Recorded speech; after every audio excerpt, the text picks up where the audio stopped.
In the tangled legacy of the bold and the beautiful, few names are as enduring, as emotionally charged, or as deeply entangled as Ridge Forrester, Brooke Logan, Taylor Hayes, and now, once again, Nick Marone. As June arrives, it's not just the summer heat rising in Los Angeles. The temperature between old lovers, ex-spouses, and unresolved history is about to boil over. Brooke Logan, long the queen of unbreakable belief in her love for Ridge, stands at a new precipice.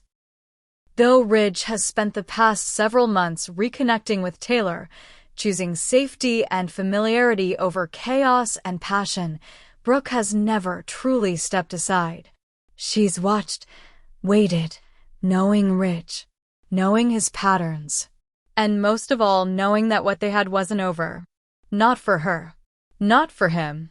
At present, her suspicions are just quiet thoughts.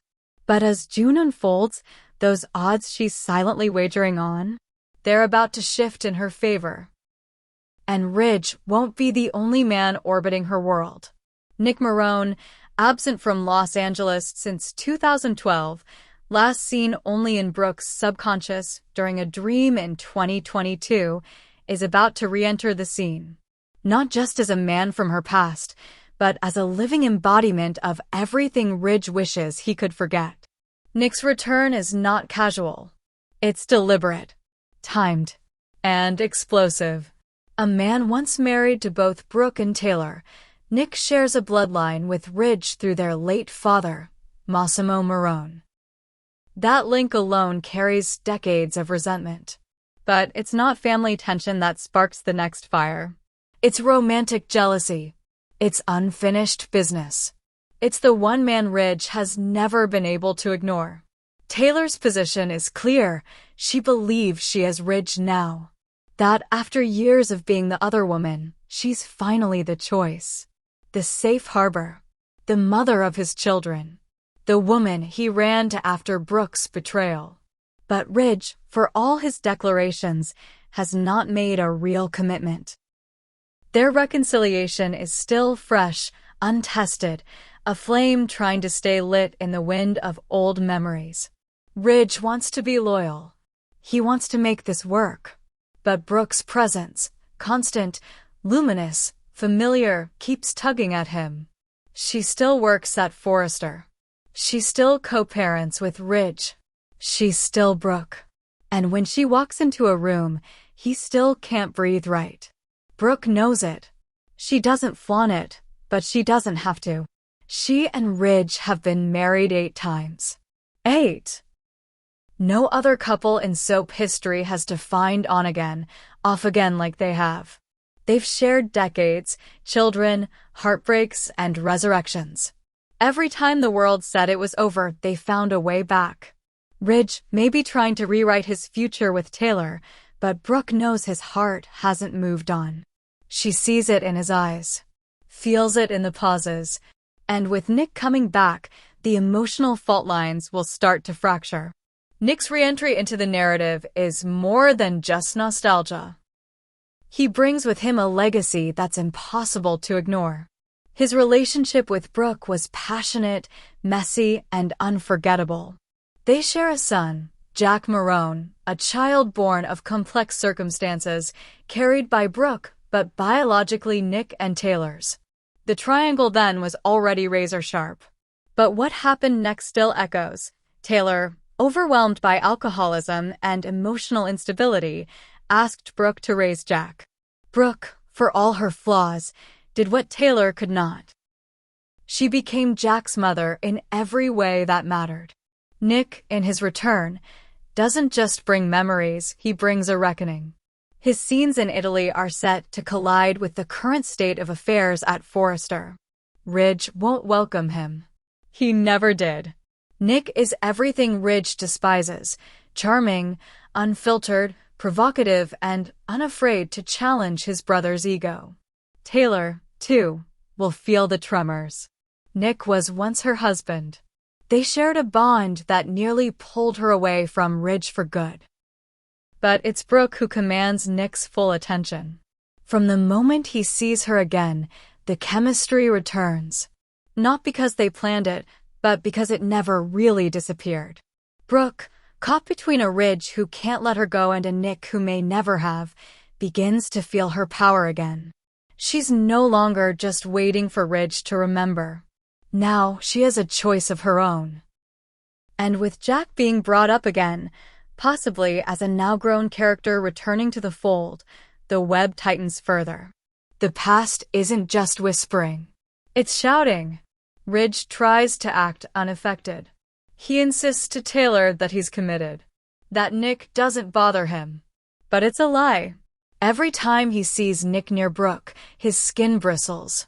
Every time Brooke laughs in Nick's presence, Ridge burns. He starts lashing out, at work, at Brooke, at Taylor. The man who once left Brooke because of trust now finds himself falling into the very pit he accused her of. Jealousy, possessiveness, fear. And Brooke sees it all. She lets Ridge unravel. Not maliciously, but with precision. She doesn't gloat. She doesn't interfere. She lets her silence speak volumes. Taylor begins to feel the shift. Ridge's attention becomes inconsistent. Their conversations become hollow. Every time Brooke is mentioned, there's tension. And when she asks him directly, "Are you still in love with her?" Ridge doesn't answer. Nick, meanwhile, makes his intentions clear. He's not just here to visit. He's back in LA to reclaim something that should never have been lost. He tells Brooke that he never stopped wondering. That seeing her again reminded him of what real connection feels like. And most dangerously, he tells her he's willing to fight for her. Brooke doesn't say no. Not immediately. Not at all. The storyline barrels toward its next twist. Jack Marone, now a young adult, returns as well. He's torn between his two mothers, Brooke, who raised him, and Taylor, who gave birth to him.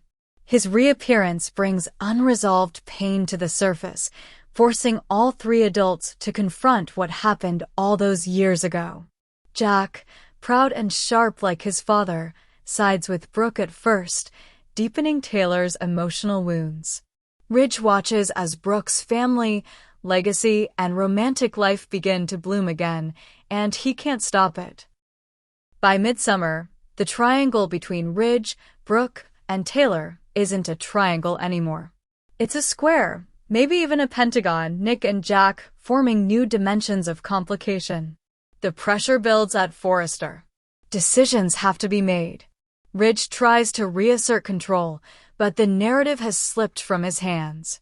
Taylor begins to spiral, quietly, gracefully, but visibly. Brooke starts to glow.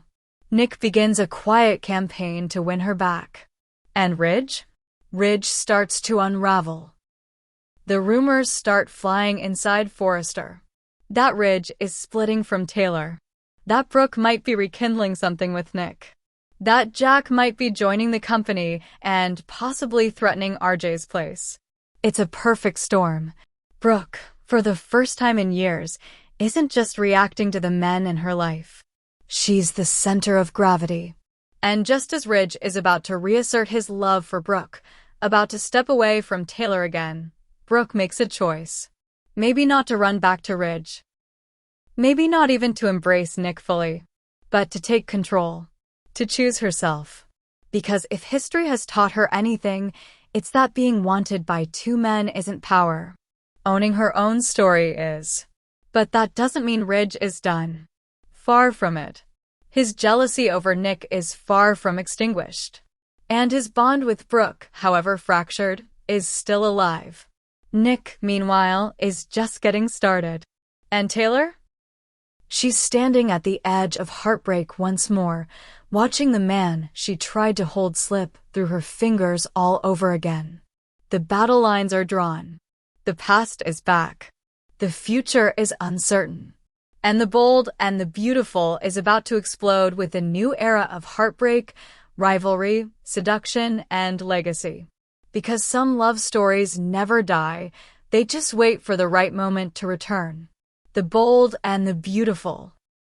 Carter's hidden past, Katie's ultimate betrayal, and the Logan family on the brink for years, Carter Walton has stood as one of the most respected men at Forrester Creations, a trusted attorney, confidant, and friend to the Forrester family.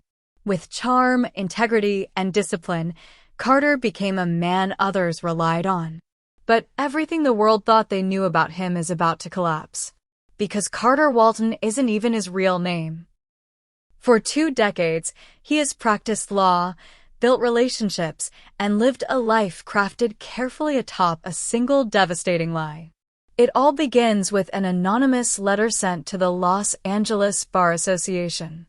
The tip-off is vague but deadly. Carter Walton is not who he claims to be. Enclosed with the letter is a 20-year-old mugshot from Texas. A man arrested under the name Derek Haynes for obstruction of justice during a botched robbery that left a clerk hospitalized. The conviction was overturned, but the man disappeared. No trace. No follow-up. Until now. The Bar Association launches a quiet internal probe. Carter receives a formal inquiry, and the walls start to close in. He tells no one. Not Ridge. Not Eric. Not Katie. But secrets don't stay buried in the bold and the beautiful. And this one's ready to explode. Katie Logan senses something is off almost immediately. Carter becomes distracted, distant, prone to long silences and sudden disappearances. She presses him. He deflects. She digs deeper. A few contacts at the courthouse, a few calls to Texas, and suddenly, she's looking at the booking photo of a man who looks exactly like the one she's in love with, just younger, scared, and wearing handcuffs. The alias was real. Derek Haynes was Carter Walton before the name change, before the second chance, before Los Angeles. Katie's heart breaks. But instead of confronting Carter, she does what she's always done. She investigates. Quietly. Ruthlessly. As she reopens the case files from Texas, the full story comes into view. The robbery occurred at a small gas station outside Houston. The suspect, Derek Haynes, was arrested fleeing the scene. He claimed innocence. He claimed he was framed. But the evidence back then, fingerprints, a partial confession, was damning. Until new DNA proved the presence of another suspect. A woman. The conviction was overturned, but by then, Derek had vanished. Name change. New life. End of story. Until now. Katie pulls the forensic report. The DNA recovered from the robbery scene had been entered into the national database, but with no match for years. Until, just 6 months ago, there was a flagged match. A familial one. Not a direct hit, but a relative. A woman in Los Angeles. Someone Katie knows. Donna Logan. At first, Katie dismisses the possibility. Donna? Her sister? Involved in a robbery in Texas? It's absurd. But the timeline fits. Donna traveled extensively in her 20s. There was a brief 6-month period she never talked about, around the same time the robbery happened. Katie always assumed it was a failed relationship or some modeling debacle. But what if it wasn't? She traces Donna's travel records. She was indeed in Texas. Close to Houston. She had no modeling gigs at the time. No alibis. Katie's stomach turns. Now she's staring at a choice no one should ever have to make: expose her sister and destroy the Logan family. Or protect Donna and doom her relationship with Carter. Katie decides to confront Carter first. She demands the truth. Carter, cornered, confesses everything. He was young, stupid, and in the wrong place at the wrong time. He met a woman at a bar. She was beautiful, reckless, and impulsive. They spent 2 days together. She asked for a ride one night, he agreed. That night, the robbery happened. He didn't know what she was planning. He swears he had no idea. But he ran when she did, and the police caught him. She disappeared. He took the fall. Katie asks her name. He doesn't remember. Just that she had long blonde hair and called herself Dee. Katie nearly collapses. Dee was what her family called Donna when she was young. Now the choice is real. Katie confronts Donna next, carefully, cautiously. She shows her the photo of Carter's arrest. Donna pales. Katie asks if she was in Texas in 2005. Donna dodges. Katie pushes. Finally, Donna breaks. It was her. She admits it. She was broke, desperate, running from a man who had hurt her. She met Derek Carter by chance. She never meant for him to get involved. The robbery wasn't planned. It was impulsive. She only wanted money to get away. She panicked. He got caught. She left. Donna has lived with the guilt for 20 years. She thought he had disappeared, maybe started over.